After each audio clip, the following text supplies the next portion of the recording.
I'm going to be showing you guys how I make a Rod Wave inspired beat. His new album Nostalgia just dropped and I'm feeling hella inspired by it. Without further ado, let's get into it. So after listening to Rod Wave pretty much all day, his new album, I've just had all of these melodies just kind of brewing in my head. So with Rod Wave beats, I always like to keep them between 80 to 90 BPM. I came up with this one, so I'll just play it.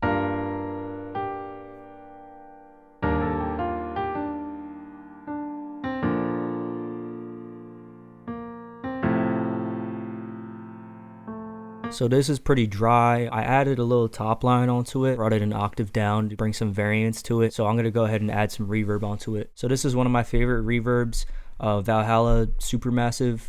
This one's actually free, technically a delay, but they do have some good sounding reverbs in there. One that I like is if you go to reverbs in a medium and you go to Lost Saucer, it's always up way too high. So I'll just bring it down to like at least 20.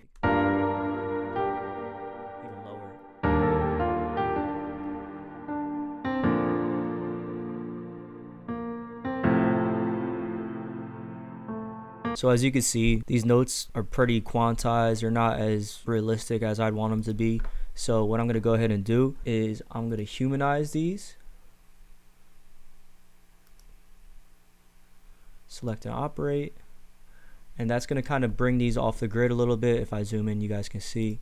A little bit off the grid. I think that's good, but sometimes it overlaps over certain notes. So I'm just going to go through and check, make sure that it doesn't, because otherwise it won't play that next note. So it all looks good. Make sure that that first one, all the notes are played. All right, so now I'm going to add a little bit of guitar in.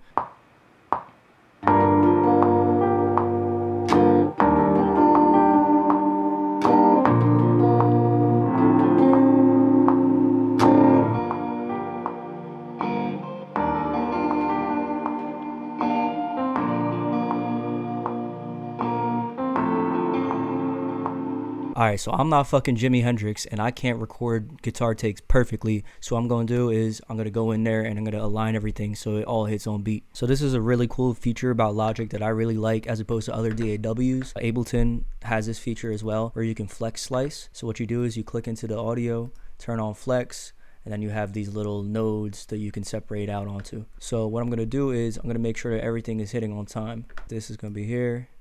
Bring this back. And there you go, you can hear it back.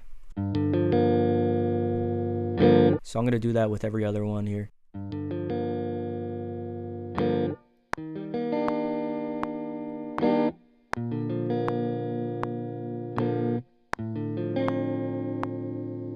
So now we're gonna go into it and align everything.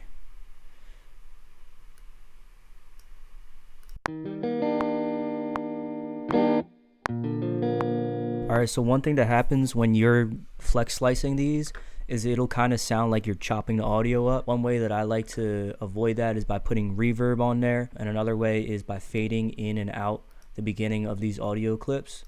So I'll go in here, add a fade to the beginning, fade in, fade out, something small, 10. If we zoom in here, it's super small, but it's just gonna get it, like take away that clip at the beginning. It's hardly noticeable, but when you're producing it, you'll hear it. So I'm going to go ahead and do that with everything. Alright, so I put some effects on the guitar. Let me walk you guys through it.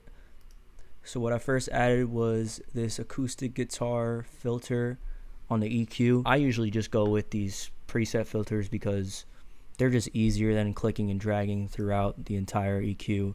I'm lazy. I like getting things done. I mean, that might be a contradiction anyway. So I'll just click on the filter and adjust it where needed. You can see it's bringing the lows out, it's taking them out and emphasizing this area. I went with this classic guitar compressor just to give it a little warmth and bring it out in the mix. Then I added this exciter here to kind of give the top end a little bit more sizzle. Went with this amp. I like all the stock amps that Logic has. I think they work, they do the job. You just got to mess around with the knobs a little bit here. One headroom clean is nice. I added a delay on here and I added a reverb. All together, I can show you guys what it sounds like.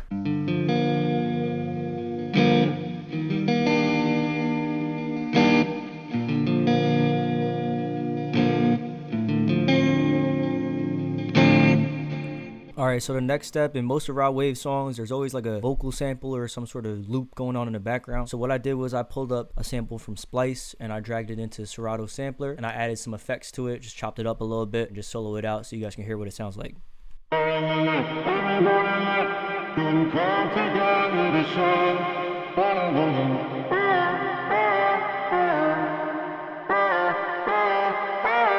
I added some reverb here, shifted the pitch a little bit because it was kind of out of key with what my beat was, and I added a little bit of echo onto it. So here's what it sounds like with the beat. Lower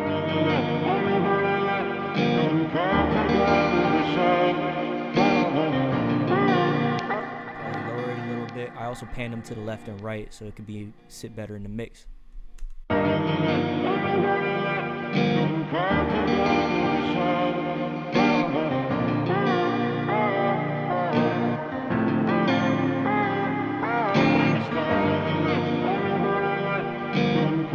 So what I'm going to do is I'm going to pencil in this bass line.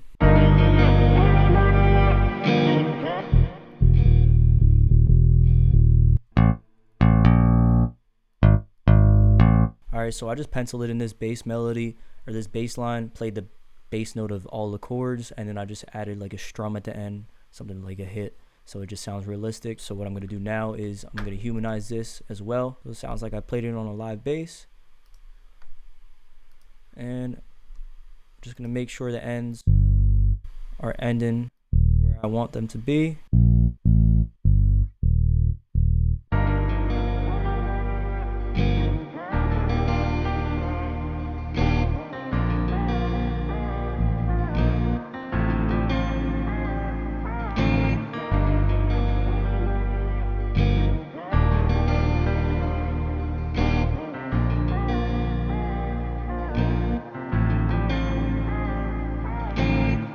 Alright, so we're going to work on the drums. I think it's time to put them in there.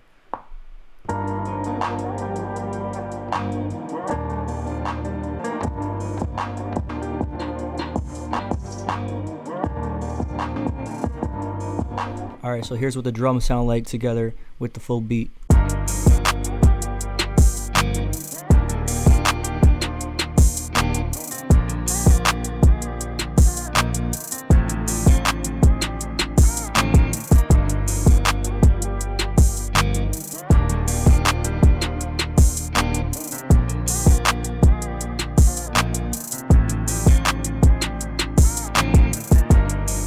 Alright, so the next step that we want to do is, I know that we have this bass already down, but this is going to kind of be like an intermediary, like bridging kind of bass. So what we're going to need to do is add an 808, so it gives it a little more knot, a little more kick. Here's the 808 pattern that I came up with.